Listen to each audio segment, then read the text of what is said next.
मेरे पत्रकार साथी, सच बताऊं मैं,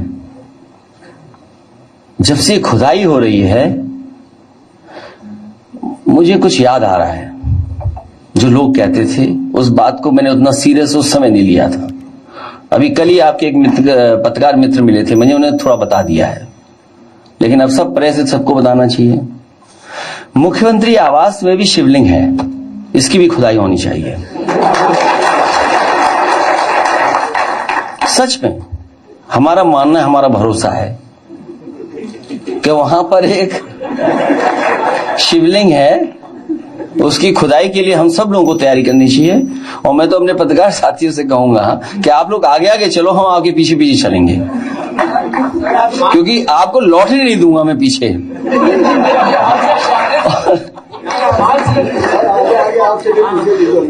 तो ये जो सवाल इन्होंने पूछा वो इसलिए खुदाई चल रही है। आप लोग, एक अंग्रेजी प्रतिष्ठित अखबार में मैंने ऐड देखा अभी कुछ दिन पहले, अंग्रेजी अखबार के एक प्रतिष्ठित अखबार में एक सरकार का पूरा ऐड आया था। India's economic power house, Uttar Pradesh को माना उन्होंने, और वो कहते हैं कि हम उद्यम प्रदेश बनाएंगे इसको।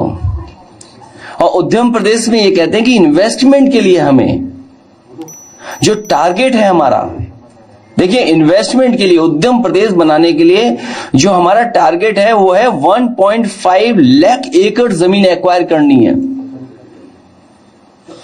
सोचिए आप, जो एमओयू हुए इन्वेस्टमेंट के लिए, सरकार के पास जमीन नहीं है, सरकार उद्यम प्रदेश बनाना चाहती है और टारगेट क्या फिक्स किया है कि लैंड बैंक बनाएंगे 1.5 लाख एकड़। तो बताओ, किसानों को बर्बाद करने के लिए लोग, और फिर कब तक?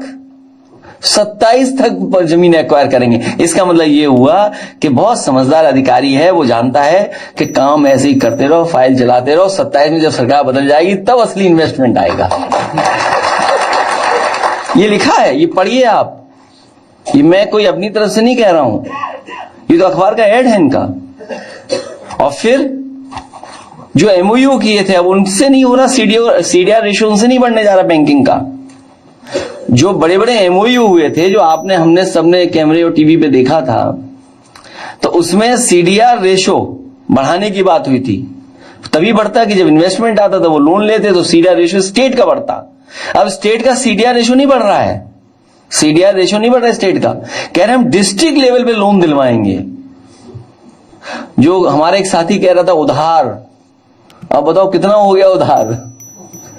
ये उधार में सबसे आगे निकल जाएंगे, नंबर 1 होंगे उधार में, सबसे ज्यादा कर्ज ये करके जाएंगे, पूरा खजाना खाली करके जाएंगे लोग, पूरा खजाना खाली करके जाएंगे। इसलिए उत्तर प्रदेश की जनता जान ले कि ये सरकार पूरा खजाना खाली कर देगी। संभल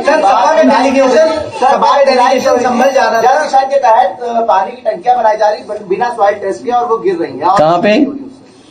उत्तर प्रदेश में जो पानी की टंकियों का निर्माण हो रहा है। पानी की टंकी के बारे में मत सोचो, नए मुद्दा आ गया, मुख्यमंत्री आवास में शिवलिंग है।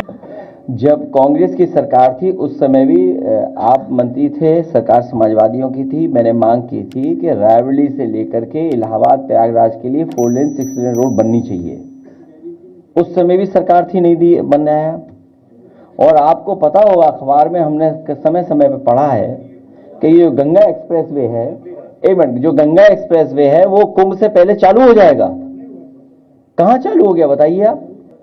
जो हमारे पत्रकार साथी कुछ पूछ रहे हैं कि क्या प्रोजेक्ट है, क्या करेंगे। जैसे मैं उदाहरण दूं आपको, मैंने कहा कि डेविड चिपरफील्ड, गूगल करिए, इंस्टाग्राम में अकाउंट है, ऑन करो, जो दुनिया का बड़ा आर्किटेक्ट है। तो जैसे इतना बड़ा प्रोजेक्ट वो कर रहे थे, दुनिया के उन्होंने one of the best museums बनाए हैं। और वो आगरा में अगर म्यूजियम बनता तो शायद उससे देख करके और भी जर्मन या और भी लोगों को हम बता सकते, दिखा सकते थे कि हमने उनको काम दिया, स्टेट में काम मिला, हमने इतना फ्रेंडली माहौल बनाया कि लोगों को काम कर सके। आपको ये सवाल योगी जी से पूछना चाहिए कि वर्ल्ड का one of the best architect आया था मुगल म्यूजियम के लिए, आपने किस मुंह से उसे प्रोजेक्ट को रोक दिया? कुंभ संपन्न हो, अच्छा संपन्न हो, और सरकार जो सहयोग चाहे, समाजवादी लोग उस पर सहयोग करने के लिए तैयार है। लेकिन जो व्यवस्था हम लोगों को दिखाई दे रही है, और आप भी बेहतर जानते हैं कुछ चीजों को लेकर के, जब मैंने सवाल ये उठाया कि बिजली का काम अधूरा है और ब्रिज का काम जो होना चाहिए था, पेंटोन ब्रिजेस का, वो काम अधूरा है।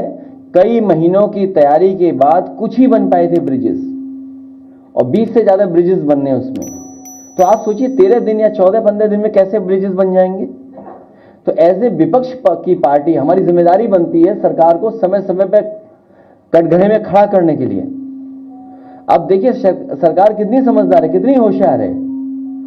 कुछ पत्रकार मित्रों से रियलिटी चेक कराया, जिसके लिए हम लोगों ने सवाल उठाया उसका रियलिटी चेक नहीं किया, कुछ और रियलिटी चेक करा दिया। जब पत्रकार का रियलिटी चेक हमने देखा तो हमने भी अपने पीडीएफ पत्रकार से कहा इसका भी रियलिटी चेक कर दो पत्रकार का, और अगर आप चाहो तो मैं वीडियो अभी प्ले करूंगा वो रियलिटी चेक। गन्ने का रेट क्या है जो सरकार ने तय किया है?